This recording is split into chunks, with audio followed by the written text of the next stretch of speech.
Welcome to Burning Questions, Supplemental Health Edition.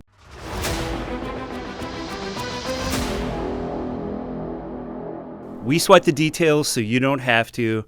I'm your host, Guy Havarti. Today we have with me, on my left, locationally wise, Matt Jadin, head of Group Supplemental Underwriting. To my right, I have Drew Neslin, head of Supplemental Health Solutions, both from BCS Financial. We're going to learn a little bit more about supplemental health policies, converse a little bit about what these two have encountered in their combined nearly 50 years of industry experience.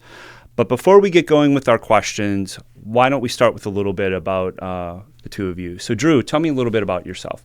Appreciate it, Guy. So Drew Neslin, I've got about 19 years of experience in the group insurance industry. Really got my start at large group insurance carriers, life, disability, voluntary benefits, everything else, mainly in sales roles up until about 2.5 years ago when I joined BCS to lead the segment. Our segment includes our essential care, group voluntary products, critical illness, accident, hospital indemnity, as well as our care basic fixed indemnity limited benefit plans. Thanks, Drew. Matt.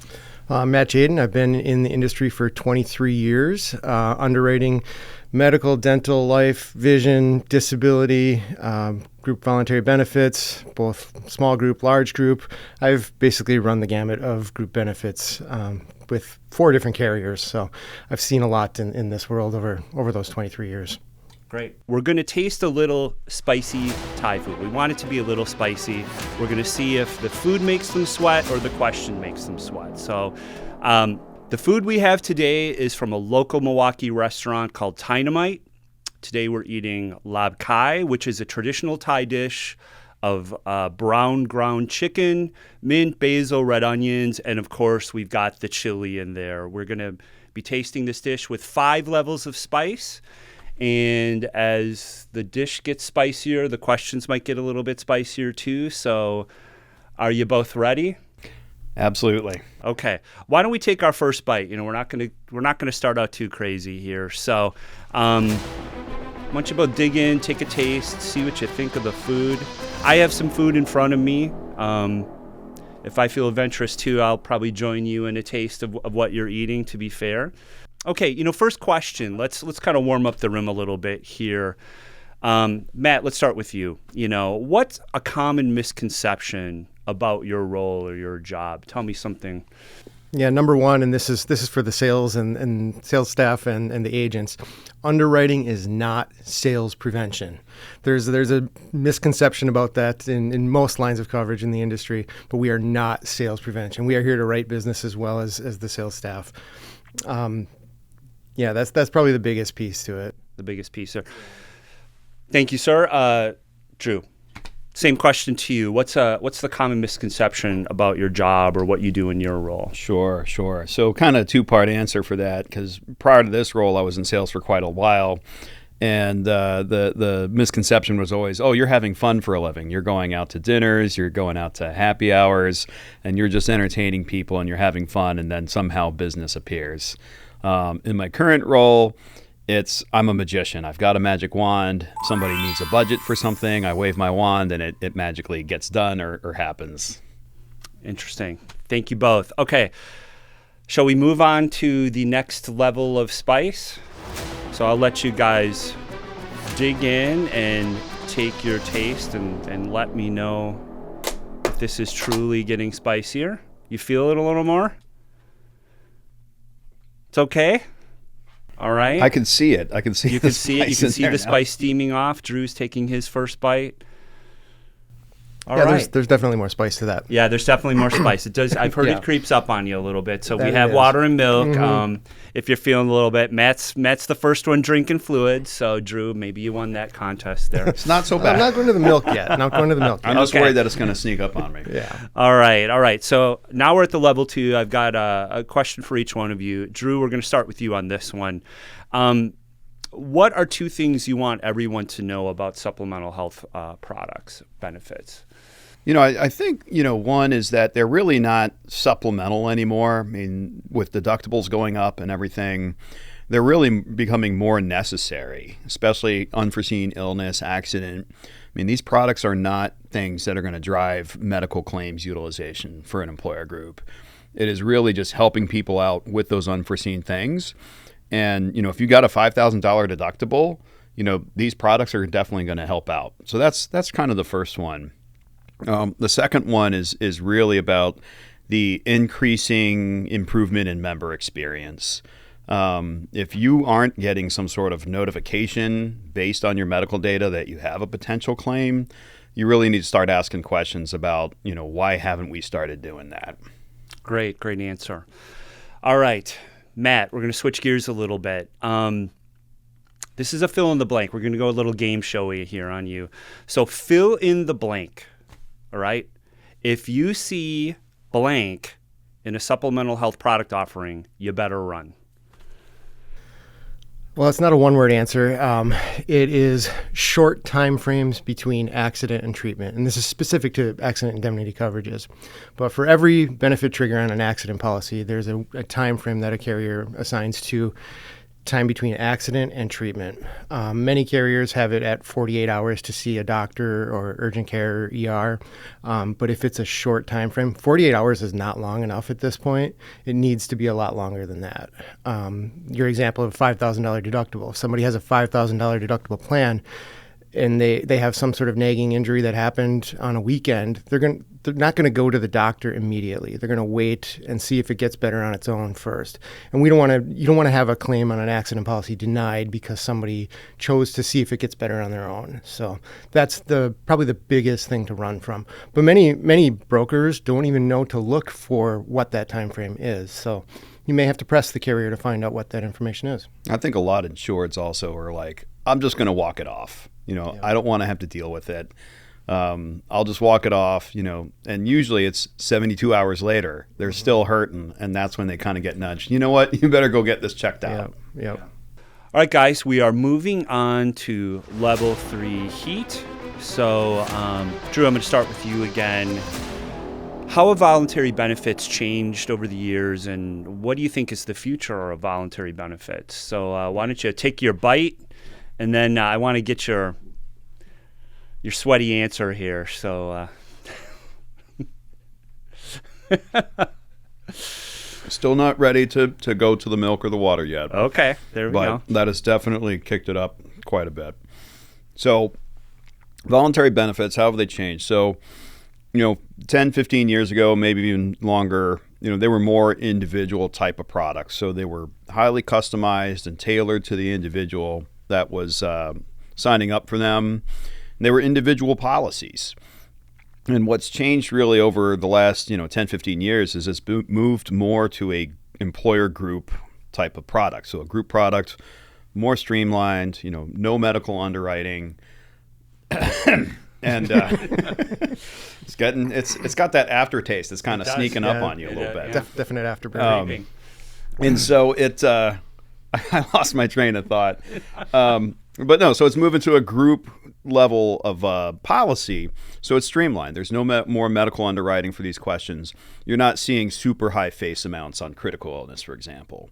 It's moving more to what you would call a high, low, or no election for the employees, where they find something that maybe has more rich benefits, something more reasonable, or they just waive and making it part of that enrollment process and really fitting in with their enrollment elections. The future, I think we're going to see much more member-facing technology, whether that's claim integration, whether that's decision support, leveraging the data that's available today, and really helping to inform the member on how they can enroll into these products and why they should. All right, Matt, here's your question. If you can change one thing about all supplemental health policies forever, what would you change? I specifically think about critical illness. There is one area where I'd really like to see a change. Many carriers have two separate benefit triggers for heart attack and sudden cardiac arrest. They're two distinctly different conditions. And many carriers don't even cover sudden cardiac arrest, but they'll cover heart attack, or they'll cover sudden cardiac arrest, the heat's getting to me, sudden cardiac arrest at 25% and heart attack at 100%. having inconsistency between those two benefit triggers is a big problem, because the general public oftentimes has no idea that there's a difference. And it's not even always general public.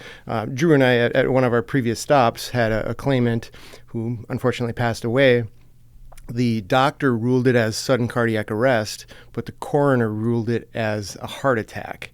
And at that point, there were differing benefit percentages on those. So it created a really awkward situation, and it didn't need to be. If carriers continued or priced both at the same benefit trigger or benefit percentage, we don't have that situation. And then kind of secondary to that, I'm going to add a little bonus to this. Some bonus. On critical illness, I would really love to see a lot more preventive coverage. Genetic testing, which is one of the benefits we offer, beyond really just the typical wellness benefit, because critical illness is the place where preventive treatment matters, or preventive diagnosis matters. And if carriers can do more to create some preventive measures, that would be ideal. All right, we're moving on to level 4. This time I'm going to start with you, Matt. So we're going to ask both of you, hold off on taking your bite. I want you to take your bite closer to answering the questions here, because it makes the answers more enjoyable for me, actually. So Matt, take your bite, and I'm going to ask you this question as you enjoy the chew. What do you think? Is it getting a little hotter? Maybe you want to take a little more? No, I'm good. I'm laughing with you, not at you. I can feel that in my nose. Oh, yeah. Okay. So this is good. All right. I want to ask you the question when you can actually listen to me. Are you able to listen? Okay. What's the one claim or underwriting situation that keeps you up at night? The claims and underwriting situations that keep me up at night are scenarios where we have maybe a pre-X situation applied to a plan, which really shouldn't be happening much anymore. There shouldn't be many policies that have pre-X tied to them. But if there's a pre-X tied to a plan design and somehow there ends up being a death involved, that's the one that really keeps me up at night. I don't ever want to see that, because if we have a traumatic stroke or a heart attack and there's a pre-X on the plan and the person passes away, I don't want anybody within BCS to have a conversation with a beneficiary that we're not paying their benefit. So, but to that point, pre-X is something that really at this stage should not be included on many plans. On CI, somebody's not waiting until they have their policy in place to go to a doctor to get diagnosed for a condition. CI claims are based on diagnosis date, so pre-X, I understand why some carriers have wanted to do it and want to in some instances, but there are very few scenarios, in my opinion, that warrant it anymore. Great answer. All right, Drew, why don't you take your bite, and how's it tasting to you?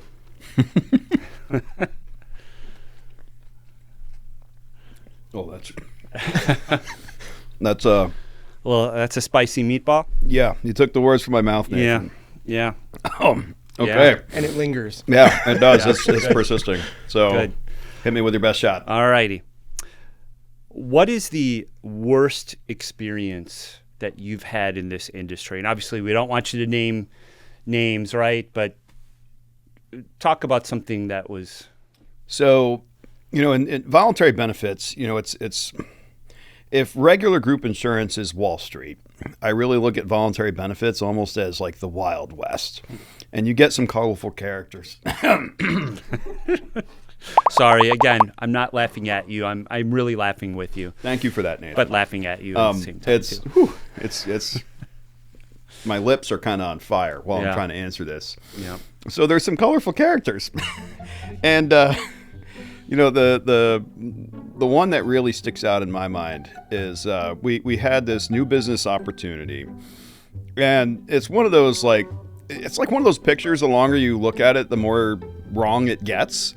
It was this kind of situation where we have the sales rep, and he's like, this is a really great broker contact of mine, and we got this really great opportunity. It's huge opportunity.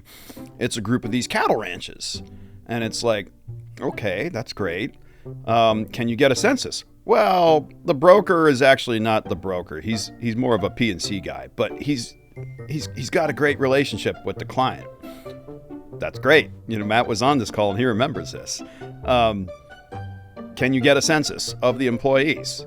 Well, I can get you a census of the cattle. And I remember saying, well, oh my God. I hope they can put their hoof prints to the application. Yeah, that's a little odd. Needless to say, we did not accept that census. You did not. That's good. Thank goodness. All right, so now we are at our spiciest level, and we can see the heat coming off of the dish here. So, Drew, I'm going to start with you on this. So why don't you take your bite? Oh, God. Here we go. Wish me luck. Yep. That's a good bite. So you let it get on your lips, too. You feeling it a little bit? Oh, yeah. Yeah, feel that burn. All right. So do you need a moment? Are you okay? Don't forget we have the milk and we've got water here. Go ahead. Okay. Give me your hottest take on the supplemental insurance industry. I need to go to the milk for a second. Okay, go to the milk. Go to the milk. Get scared, Matt? Yes. Okay. Yes, I am. All right. So my hot take for voluntary benefits, supplemental insurance. Sorry. We are trying to strike a balance with this. And in that premium dollar, we are baking in, broker commissions, tech credits, marketing fees, general agency overrides, all of these other things. And at the same time, we are trying to pay more and more claims, get better utilization out of these products. And there's going to be a breaking point. I think as an industry, it makes sense to move more to a levelized commission structure. Sorry. Oh, God. Are you crying over the answer or the food? Maybe a little bit of both. A little bit of both, yeah. And no shade against our broker partners. They deliver a very important service for our clients in helping them to understand why they need these products. Yeah. But as a carrier, it's getting increasingly difficult to make sure that we can strike that right balance against all of these different competing priorities. And it is not it's not an easy dance to do. And in my mind, something's going to have to give eventually. Yeah. Are you ready, sir? I don't know. Here goes. I'm even more nervous after having watched you do that. Take a nice, healthy bite there. I'm still suffering, so. What do you think?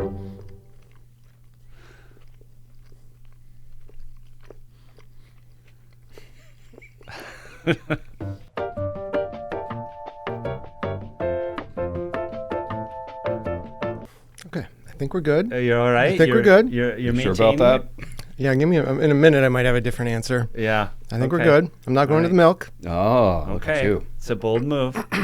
I like it. Should we draw it out a little bit more so we can? We'll see where I'm at in the middle of my answer. Okay. Well, I've got the same question for you. Give me your hottest take on the industry. What? I see no point to having a wellness benefit on accident insurance. A wellness benefit doesn't prevent any accidents. So I know why we as an industry do it, but I think it is really, really dumb. Good hot takes, guys. Listen, I want to thank you both for joining me on this episode of Burning Questions. It's been fun, and in the spirit of solidarity, I think why don't we have one less celebratory taste, and I'm going to join you. All right. In this, so. You ready for it? Yeah, hang on. Thank you, Here comes sir. the fire. Here comes the fire here. I want to get a lot of this. I'm trying to get some of this chili here in it.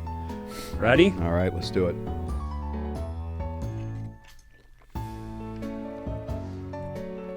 Oh, yeah. Yeah. I hate you. Oh, yeah. This is spicy. Again. One of those went right in the back of my throat. Oh, yeah. So I'm your host, Guy Havarti, again, with Burning Questions. We sweat the details so you don't have to. Thanks again, guys. It's been a lot of fun. No, it hasn't. No, it hasn't. It's been a spicy one. Thank you.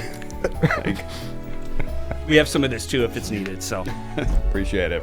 And thanks again to PodCamp Media for hosting us here. Oh my God! That one went right to the back. Initial bite is The not initial bad. bite is fine. It grows but and it spreads, Like, it is and it's getting, like it's my tongue, my lips. This has got to kick. Great job, guys. Thank you.